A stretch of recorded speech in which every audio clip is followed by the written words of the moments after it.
Assalamualaikum warahmatullahi wabarakatuh. Perkenalkan, nama saya Arvina Arafa, NIM 09110802211010 dari Prodi Bahasa Indonesia dan Ilmu Pendidikan. Baiklah, pada proyek video kali ini saya akan memaparkan materi tentang belajar dan pembelajaran. Baiklah, materi pertama yaitu konsep belajar dan pembelajaran. Adapun pengertian belajar secara umum, menurut Imron tahun 1996 halaman 2, belajar adalah suatu upaya yang dimaksud untuk menguasai atau mengumpulkan sejumlah pengetahuan. Nah, pengetahuan tersebut diperoleh dari seseorang yang lebih tahu atau yang sekarang dikenal sebagai guru. Adapun sumber-sumber lain, karena guru itu sekarang bukan merupakan satu-satunya sumber belajar. Dan yang kedua yaitu pengertian pembelajaran menurut Romy-Soski pada tahun 1981 halaman 4, Dalang Winaputra tahun 2008 halaman 2. Pembelajaran atau introduction adalah sebagai proses pembelajaran, yakni belajar sesuai dengan rancangan. Selanjutnya yaitu bagian B, model-model pembelajaran aktif di sekolah.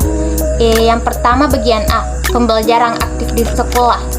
Menurut A. Usaid 2010 dalam Sudarmin 2006 halaman 2, memaknai pembelajaran aktif atau active learning adalah suatu proses pembelajaran dengan maksud memberdayakan siswa agar belajar dan pembelajaran selalu menggunakan berbagai strategi secara aktif. Dan yang kedua yaitu bagian B, model-model pembelajaran terbagi atas model pembelajaran langsung, model pembelajaran berbasis masalah, dan terakhir model pembelajaran kooperatif.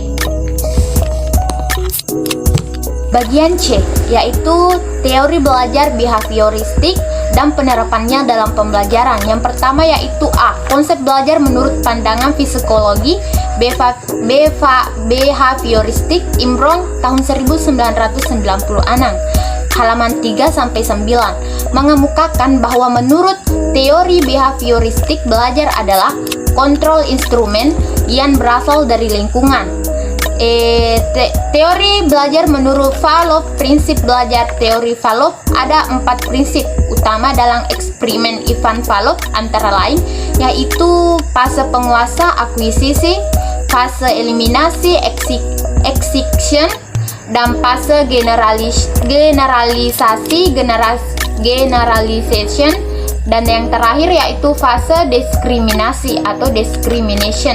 Bagian D yaitu teori belajar kognitif dan penerapannya dalam pembelajaran. Yang pertama, konsep belajar menurut teori psikologi kognitif Imron tahun 1996 halaman 10 sampai halaman 11 berpendapat bahwa menurut psikologi kognitif, belajar dipandang sebagai suatu usaha untuk mengerti tentang sesuatu. Usaha untuk mengerti tentang sesuatu tersebut dilakukan secara aktif oleh pembelajar. Dan yang kedua yaitu teori perkembangan Piaget, teori belajar kognitif Brunner, teori belajar kognitif Ausubel, teori belajar kognitif Dignal, dan teori belajar kognitif Gestalter. Bagian E yaitu teori belajar humanistik dan penerapannya dalam pembelajaran. Yang pertama, konsep belajar menurut psikologi humanistik. Menurut teori humanistik, proses belajar harus dimulai dan ditujukan untuk kepentingan manusia. Kepentingan manusia akan manusia itu sendiri. Oleh karena itu, teori belajar humanistik sifatnya lebih abstrak dan lebih mendekati bidang kajian filsafat, teori kepribadian dan psikoterapi daripada bidang kajian psikologi belajar.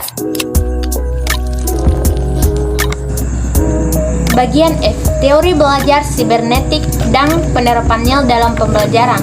Nah, teori belajar sibernetik ini merupakan teori belajar yang paling baru dari semua teori belajar yang kita kenal adalah teori sibernetik. Teori ini berkembang selain dengan perkembangan teknologi dan ilmu informasi. Menurut teori ini, belajar adalah pengolahan sebuah informasi. Sedangkan bagian G ini prinsip belajar, jenis pembelajaran, dan ciri-ciri belajar. Nah, bagian G yaitu prinsip belajar, jenis belajar, dan ciri-ciri belajar. Yang pertama yaitu prinsip-prinsip belajar. Nah, prinsip-prinsip belajar ini terdiri dari prinsip belajar menurut teori belajar Gestalt, prinsip belajar menurut teori Sujuno pada tahun 1990 pada halaman 44 sampai 45, dan prinsip belajar menurut Umar Hamalik dalam buku yaitu sebuah judul yaitu Metode Belajar dan Kesulitan belajar. Selanjutnya yaitu jenis-jenis belajar. Nah, jenis-jenis belajar ini terdiri dari belajar diskriminasi, belajar konsep, belajar prinsip, dan yang terakhir belajar pemecahan. Bagian H yaitu tujuan belajar dan unsur-unsur dinamis dalam belajar, yaitu menurut Imron tahun 1996 halaman 20 menjelaskan bahwa tujuan belajar dan unsur-unsur dinamis dalam belajar adalah dua hal yang penting dalam belajar. Tujuan umumnya mengarahkan seseorang yang sedang belajar ke arah kegiatan tertentu. Sementara unsur-unsur dinamis dalam belajar adalah suatu perangkat yang turut menghantarkan seseorang yang sedang mencapai tujuan belajar. Selanjutnya yaitu unsur-unsur tujuan belajar atau tujuan belajar yang dikaitkan dengan perubahan perilaku meliputi yang pertama, jelas siapa yang berubah, atau dalam hal ini adalah pembelajaran sendiri dan bukan pengajaran. Dan yang kedua, jelas perubahannya dari tidak bisa sesuai menjadi bisa sesuatu. Dan yang ketiga, jelas waktunya, yaitu kapan perubahan tingkah laku tersebut berlangsung dan tercapai. Bagian D, jelas ukuran perubahannya. Nah, di sini yaitu lazim ditunjukkan secara kuantitatif. Dan bagian E jelas secara mengukurnya. Yang dimaksud itu yaitu perubahan tersebut dapat diukur dengan cara bagaimana. Dan yang terakhir yaitu dirumuskan dengan kata-kata yang konkret atau observable. Bagian I, faktor-faktor yang mempengaruhi prestasi belajar. Yang pertama yaitu faktor yang mempengaruhi prestasi belajar. Prestasi belajar siswa banyak dipengaruhi oleh faktor baik berasal dari dalam dirinya atau internal maupun dari luar dirinya atau eksternal. Nah, prestasi belajar yang dicapai siswa pada hakikatnya merupakan hasil interaksi antar berbagai faktor tersebut. Bagian J yaitu model-model pengembangan kurikulum. Nah, pengertian kurikulum menurut Nugraha tahun 2012 halaman 1 sampai 3. Pada mulanya istilah kurikulum ini digunakan bukan dalam bidang pendidikan akan tetapi dalam bidang olahraga. Nah, kurikulum dalam bahasa sedangkan kurikulum dalam bahasa Yunani yaitu berasal dari kata curir yang artinya pelari dan kurer artinya tempat berpacu. Dan meskipun itu mengambil makna dari istilah yang digunakan ini, maka kurikulum adalah suatu jarak yang dipenuhi oleh pelari hingga sampai pada garis finish yang didapatkan. Selanjutnya yaitu model pengembangan kurikulum. Ada 4. Yang pertama, pendekatan line staff atau garis komando atau administrative approach. Kedua, pendekatan grass atau roots bottom up atau akar rumput.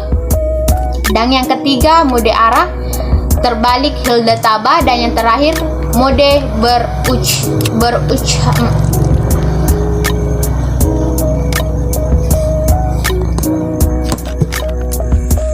Baiklah, itulah pemahaman saya tentang belajar dan pembelajaran. Sekian dari saya. Wassalamualaikum warahmatullahi wabarakatuh.